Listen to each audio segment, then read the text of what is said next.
that hard to figure out. We've got a band of folks up in Washington, they've forgotten all about that. They don't think that the United States government's about you. They think it's about them and their power, their authority, their obedience, whether it be controlling your health care. Look, this ain't no thinking thing.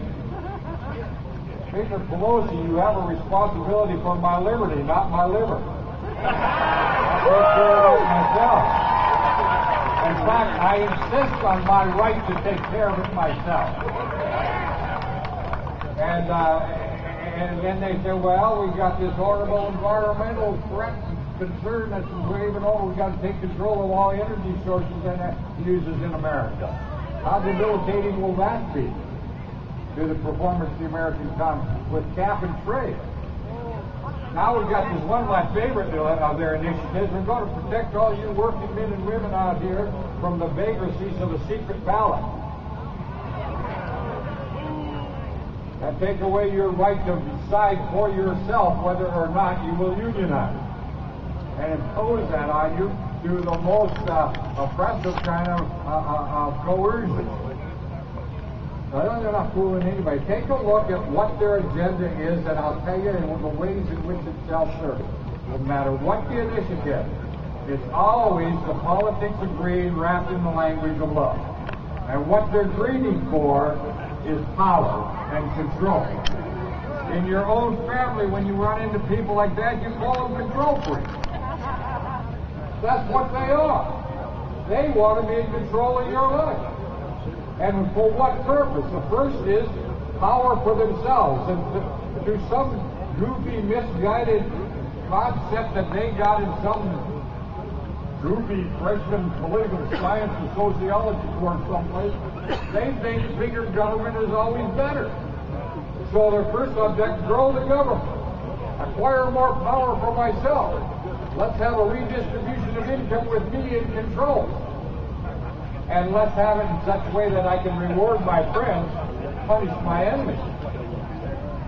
And it'll be the ruination of this country. Now, you and I are just simple, hard-working, tax-paying, family-raising, church-going, Lord God Almighty loving, American patriots who just want this to be right.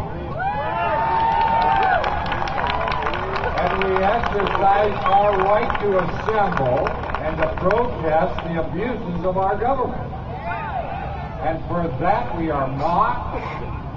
We are told that we're un-American. Now, my final point comes from the pointer system. Mr. Big Shot, who do you think you are? So let me say, I'm on my way up to Pennsylvania to give some variation of this same speech. It never comes out the same way twice because you see, I can't afford a teleprompter. I just gotta say it like I know it, like I believe it, like I feel it. It comes out of my heart and right from there to my mouth, and I hope it comes out and makes sense to you and me because they can't seem to get it in Washington. Maybe the problem is they just not listening. But thank you for letting me be here in your great state, be part of your day's event. I hope you have a great march. I hope you get the point across, and I hope you go home today just a little bit more free than when you got up this morning. I love you all, and I'm so proud of you let me do it.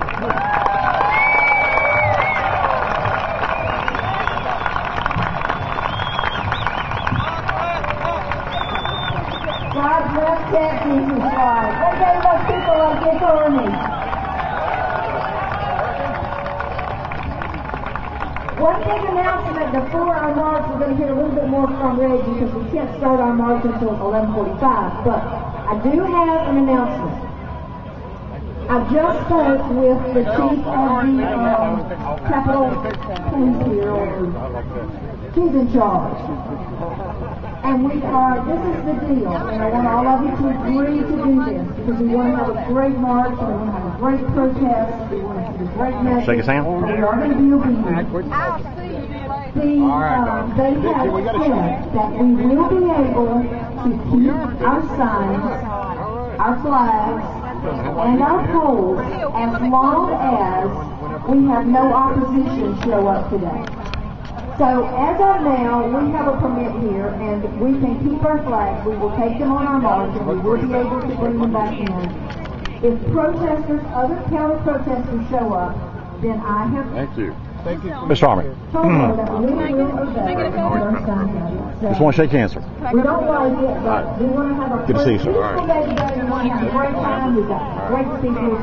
So we're going to all agree. I hope that you will help me in that. We don't think it's a good rule. We don't think we should have to do any of it. And that's why we're here today. But today we're going to try to have a great march, and right now we'll be able to keep everything just as we planned when we came here. Okay? A couple of things I didn't tell you. My name is Joyce Crawley, and I Get your picture made with him? Go ask him real fast. Go ahead. Go ahead. I hope that we will keep the opportunity to visit our event partners. We have some great, truly loving organizations out here today. Every one of them, they wouldn't be here if they weren't. And I hope that you will visit their tables, sign up for their information, take whatever educational information you can gain from them, and take it with you and become a part of receiving their emails. We will all keep you informed. The same with the Freedom Works registration table. Thank you. Thanks, Big Army. Well. I want to give a special thanks to one of our activists, Bill Lack, who's from Buncombe County. And when we did the march in D.C. on 9/11, What? You should have touched your dog taking your picture. Did you really? He said, I'm going to get in trouble, right? Thank you, Bill, for putting that little thought in our head. Thanks, Bill. If you see him today, make sure you personally thank him. Also want to give a special thanks to Marcus Kinley. Where's Marcus? There he is, right here.